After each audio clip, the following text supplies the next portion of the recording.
Oh yeah, it's real. I know that based on some of the paragraphs that are floating around Twitter, a lot of people thought it was fake, but I can assure you that Ready Player 2 is a very real book. Now, I'm sure a lot of people out there have a more proper intellectual take on a lot of the central issues people are bringing forward about this book, but I personally just needed to know myself what direction this book went into. You know, I read the original before the movie came out, so I just needed to know for myself what Ernest Cline decided was so important that this book needed a sequel. You know, beyond money. Just a quick reminder that I have a new show on the Team Liquid channel called Liquid Pop. I'll have a link down below if you want to check that out. So just to recap Ready Player 1 a bit. The story follows Wade Watts, who lives in the dystopian 2040s in a world that's continued to just descend into socioeconomic and environmental turmoil. As a result, large sections of society now take place in the OASIS, which is an online virtual reality created by James Halliday, a man so obsessed with the 80s that most of the areas in the OASIS are dedicated to his childhood obsessions. And I get it, man, nostalgia's a hell of a drug. But his love of the 80s is basically fueling a modern obsession with this timeline to a generation of people seeking a more simple time in the most technically advanced way possible. Like, don't blame them though. But upon Halliday's death, he released a hunt for a literal Easter egg that would grant the first person to the egg ownership of the Oasis and the fortune that Halliday left behind. So people all over the world are hunting down this prize, including IOI, which is a rival tech company that has a literal indentured servitude program. So Wade, under the username Parzival, goes on an intense adventure filled with 80s nostalgia, trivia, puzzles, and fun facts. Makes some great friends, gets the girl, beats the evil mega corporation, and wins it all. And despite the very valid complaints about character portrayals, how certain things play out in the book, and the overwhelming level of references, I read this while traveling one summer and had a pretty decent time with it. I liked a lot of the scavenger hunt stuff. I liked immersing myself in this VR world. I obviously like pop culture, so while it oftentimes did feel like, hey, remember this thing, and this thing, and this thing, it was still mostly a fun read until it kind of stopped feeling that way. Because it does really seem to quickly descend into a fantasy fulfillment thing that only gets worse as the book progresses. Like, you know, when you're a kid and you think, wow, I really just wish some like big bad guy would show up at school tomorrow so I could like whip out my lightsaber or like my superpowers and save the day. It's like that, but it's in a published novel. But the hope that I kind of got from the first one is just completely gone here. Things on Earth are still going horrible, and Wade has essentially become the worst possible version of himself that he could be. Overall, I actually think it's going to be a toss-up as to whether or not you enjoy this, even if you were a huge fan of the first book. I'm seeing a lot of mixed reviews. Some people are really enjoying it. Some people are really hating it. I personally feel like it was really tedious to get through and has a ton of pacing issues. And I'm still just mostly left wondering if it was worth it even for the money, because it does just seem to weaken the original. But hey, if you loved it, that's great. I'm glad that this was a satisfying sequel for you. But I really don't see myself revisiting it. If you want a complete, like, spoiler-free review, which this is not going to be, go check out my friend Daniel Green's video.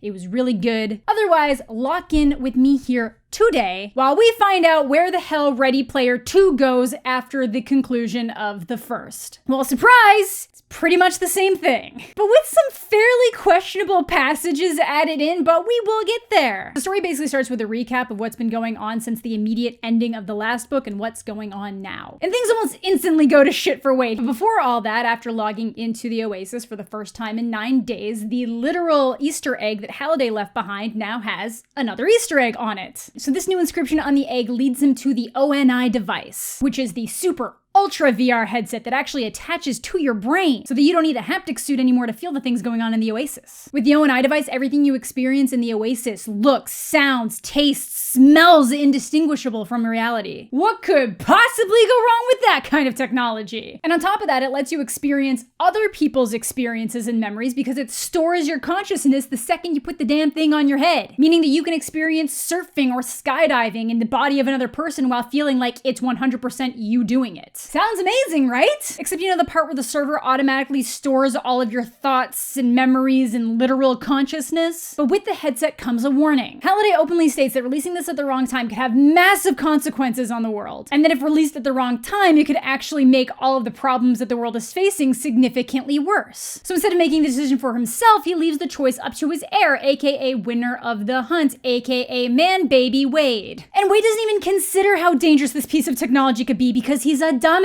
Besides, I wasn't worried about the ONI being dangerous. If using the headset was potentially harmful, Halliday would have warned me. Homie, he did! He totally warned you. It even further warns you of the dangers by mentioning the potential brain damage you could suffer by putting it on. Obviously, he dives right into this thing without a thought or consideration, realizes that Halliday programmed it with a series of experiences that he had other people record before his death, goes through all of them, but stops before he gets to the sex stuff. So, does that mean that Halliday paid people to record their sexual experiences to then put in this thing that they didn't know even existed yet? So therefore not being able to fully consent to what they did with the...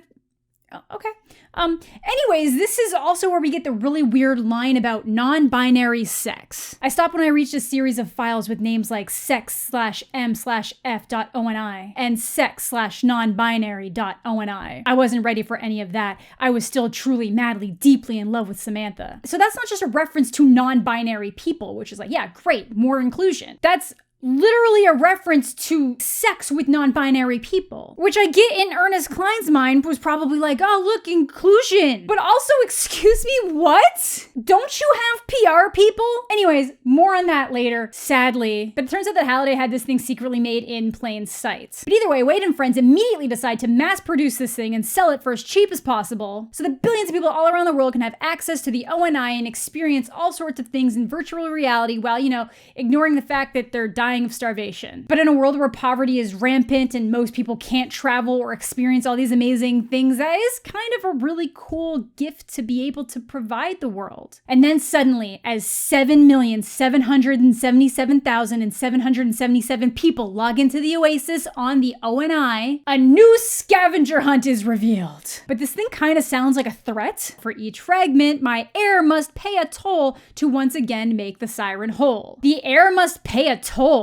That kind of sounds like Wade's gonna have to give up something personal or make a sacrifice. Spoiler alert! There's no sacrifice! The toll is literally nothing! And the siren would be Kira, wife of the OASIS co-creator Ogden Morrow, and the woman that James Halliday was also in love with. But in a creepy way, where he didn't really see her as a real person. So they sell so many of these headsets in the first year that they actually managed to take over IOI, that evil megacorp that I mentioned from the first book, and releases everyone who was trapped doing labor and pays off their debts. But people immediately start uploading their own user experiences for other people to enjoy. You could live in a shed in the Midwest, but experience a 5-course meal for minimal credits. Not only watch your favorite bands, but be your favorite bands performing on stage. None of it's real. The virtual food isn't gonna fill you up, but it feels like it is. And what is perhaps the most disturbing, mothers recording giving birth so their kids can experience giving birth to themselves. And this isn't presented as something horrifying, just like a neat thing people are doing. Why did that thought even enter your mind? Anyways, all that is just setting the tone for what's been going on the past few years. He and the others are each basically billionaire Bezoses now. And we find out that Samantha, aka Artemis or Artie, dumps Wade the second that he won't stop and consider the dangers of the ONI before starting to mass produce it. Beyond the general concerns, she also sees this as a huge distraction from making lasting, significant change in the real world, pointing out that this would basically just be a band-aid for people to further ignore how much the world is going to shit. People are dying of starvation, the ocean is sad, poverty is rampant, and there's an energy crisis. And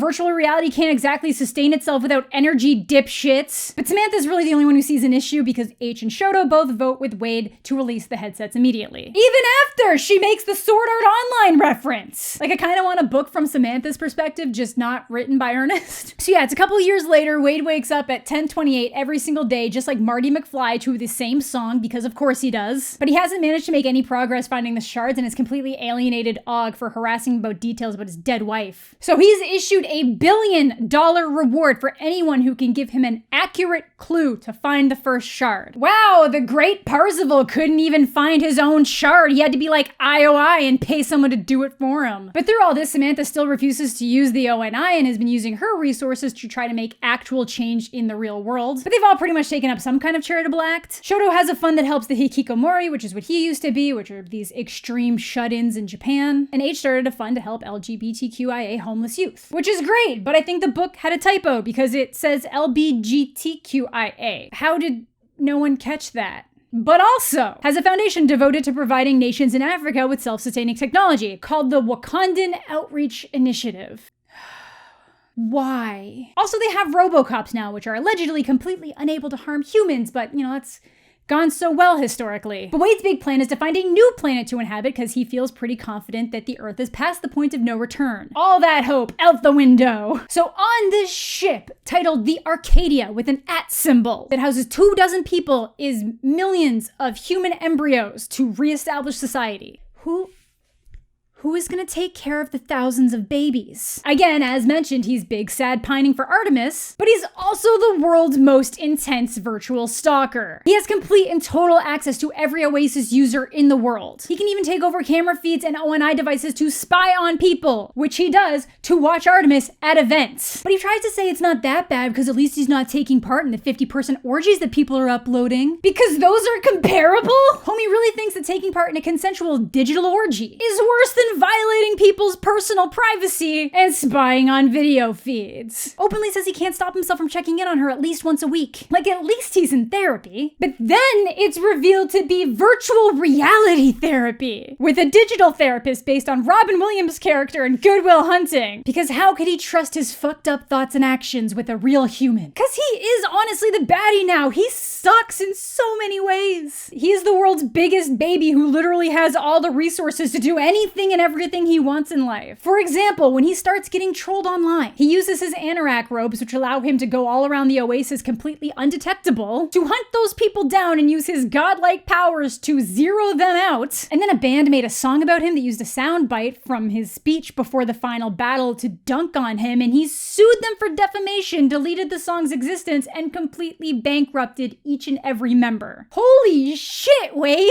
And obviously all this behavior got noticed and started being referred to as Parzival Gates. Because even though they can't prove he's the one zeroing people out, who else could be bopping around OASIS completely invisible? He even has to acknowledge that H and Shoto both avoid him now, and obviously Sam wants nothing to do with him. And then Wade really just digs his grave by mentioning that, like, maybe if her parents had been able to use the ONI device, they wouldn't have died of the flu. So yeah, he sucks. Wade's also bought the rights to all of his favorite properties to literally make fanfiction movies in which they all cross over, and we're expected to believe that these movies did super well. But that's pretty much where we're at. So he finally gets a legit tip from a YouTuber, because I guess YouTube is still a thing, thankfully. And this YouTuber basically worships the high five, but specifically Wade/Parzival. And she actually found the shard but can't pick it up because she's not the heir. And the best part, Wade has a little crush on her. So obviously he internet stalks her. Now he says he held off from doing it up until this point, not because he was actually concerned about her privacy or anything, but mostly because he was worried he would see something that might ruin the illusion for him. But that's all out the window now. He spies on her conversation with her friends, accesses a camera feed so he can see what she looks like and where she is in real life, and then does a complete background check and finds out that she's transgender. And wow, what a great guy Wade is, how much growth he's had from the first book, because that doesn't bother him at all. Okay, so I really do feel like Ernest Cline probably meant this as like, hey, look how far Wade's come. But the fact that he got here by completely violating someone's privacy and taking away their choice to choose how and when they divulge that information about themselves,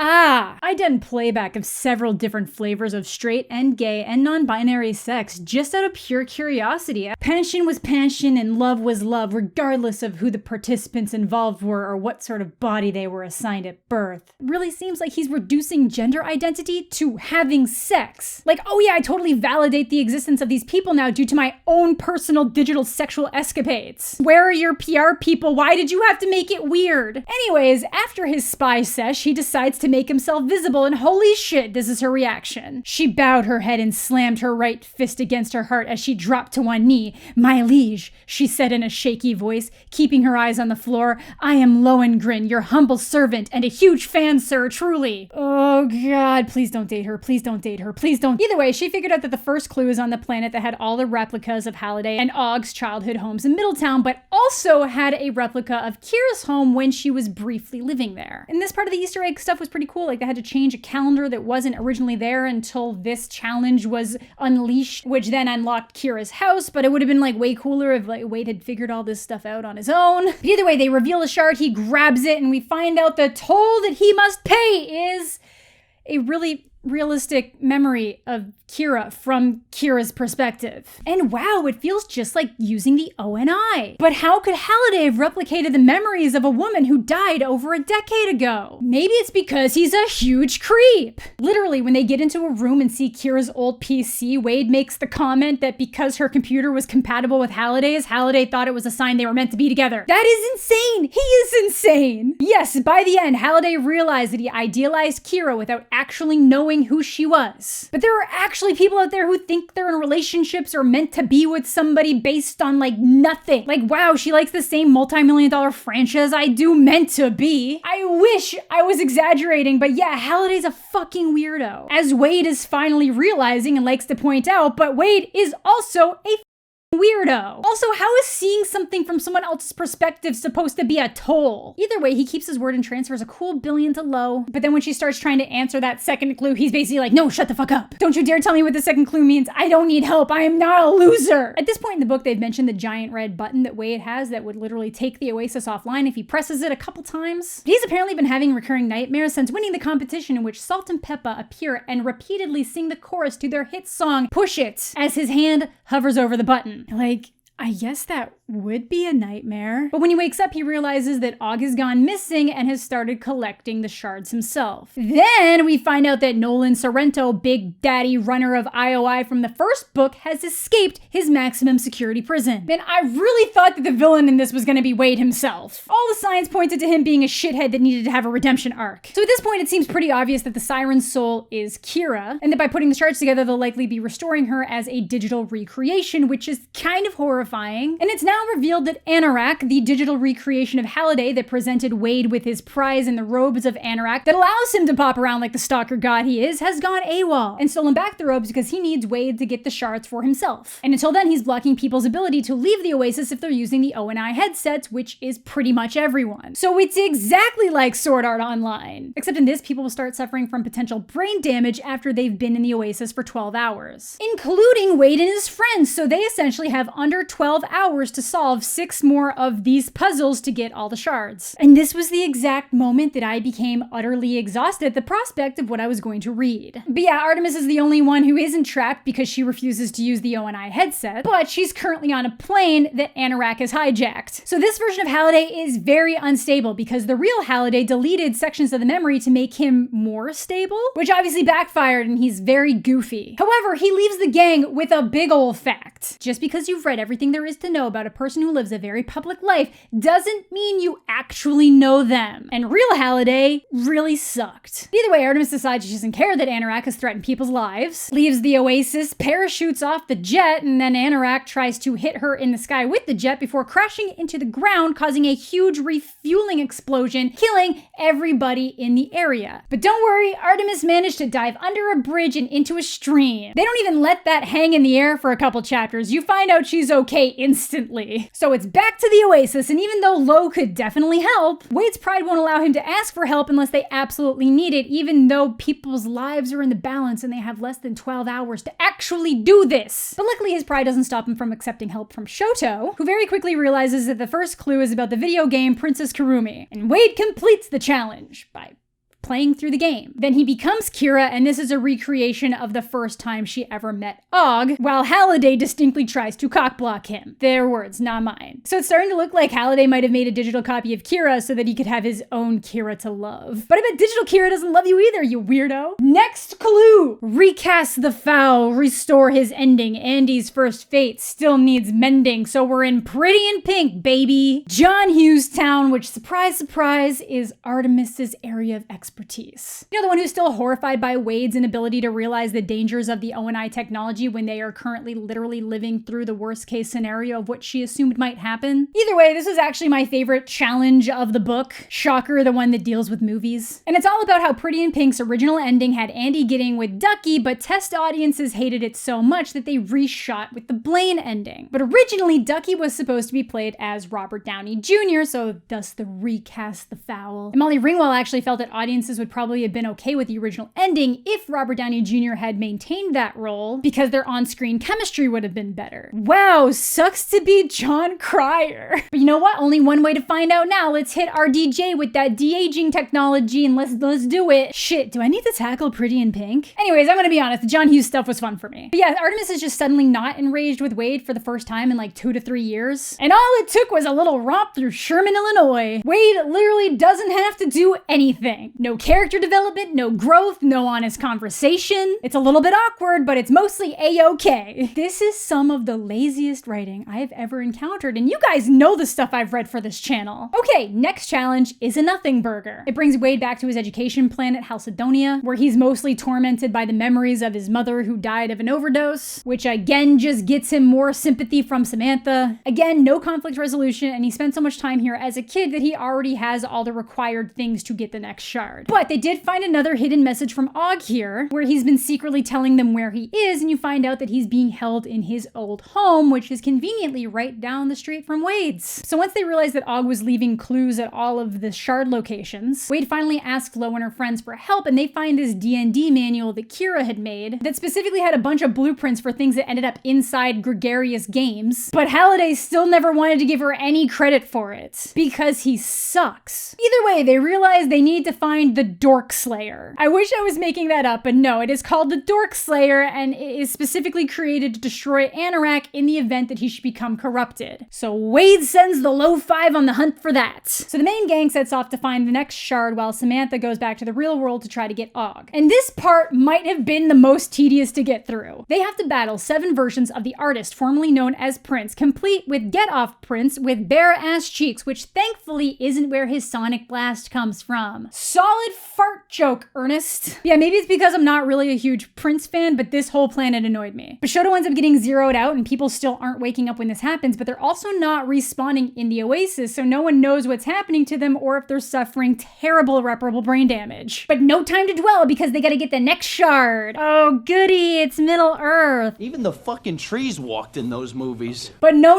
dear friends, it's not even Lord of the Rings. It's the fucking Silmarillion. Like, I get that it's a deep nerd cut, but I hate this. Anyways, they gotta bust into Morgoth's place. H gets zeroed out because Wade doesn't realize his magic items aren't gonna work here, and Samantha swoops in to save the day. I am just so disinterested by everything happening now. Anyways, big reveal time. Anorak is gonna take the digital Kira, steal the Arcadia Doomsday spaceship, and bop through the galaxy forever until she learns to love him. Just a genius plan here. But it's here that we get the full confirmation that under false pretenses, Halliday copied Kira's entire consciousness without her permission, so that he could in fact make a virtual reality copy of her that would love him. But you know, when you create the exact digital copy of someone, they're probably gonna love the same person that the real one does. But he still couldn't comprehend how this could have happened until he started violating Kira's privacy even more by reliving all of her past experiences. But it's fine, because this is what lets Halliday see Kira as a real person and not just an object that he was attracted to. So it's all fine and dandy that he committed these huge violations as long as he learned empathy. Hate this. So at this moment, he actually offers to delete her consciousness to right the wrong. But this is where the story presents the idea that if these are exact copies of people's consciousness, they never die. And Kira just kind of hopes that she'll maybe someday be reunited with Og, so she's like, yeah, just put me dormant and then figure out what you want to do with this. But it's not real. Like, yeah, it would be really great to talk with the amalgamation of somebody's experiences and memories that you loved who passed away, but it's not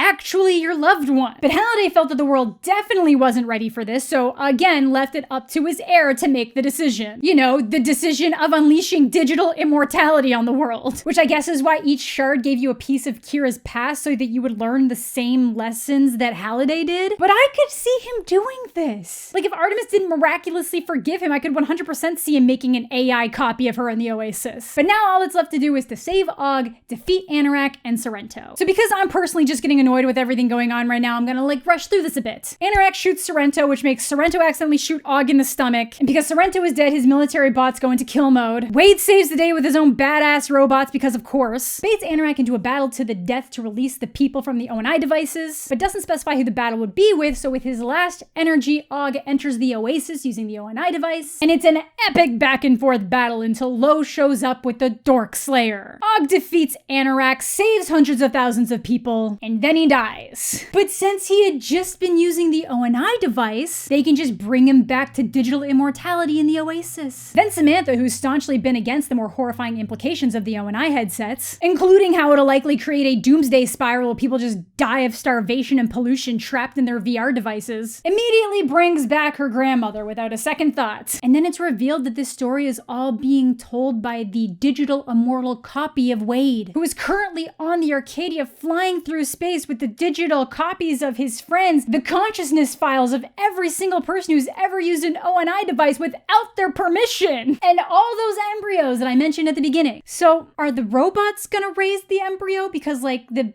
digital people just control robots on the ship, so are they... That also historically has not gone well. But I mostly just hope that the real people continue to try to, fix the problems of Earth with their vast riches. And thankfully, no one's really concerned with the ONI technology after this potentially life-ending incident, because the only deaths from the ONI are people who either hack the software to stay online longer and then give themselves brain damage, or the people who break into your home to murder you while you're in the OASIS because you're unprotected.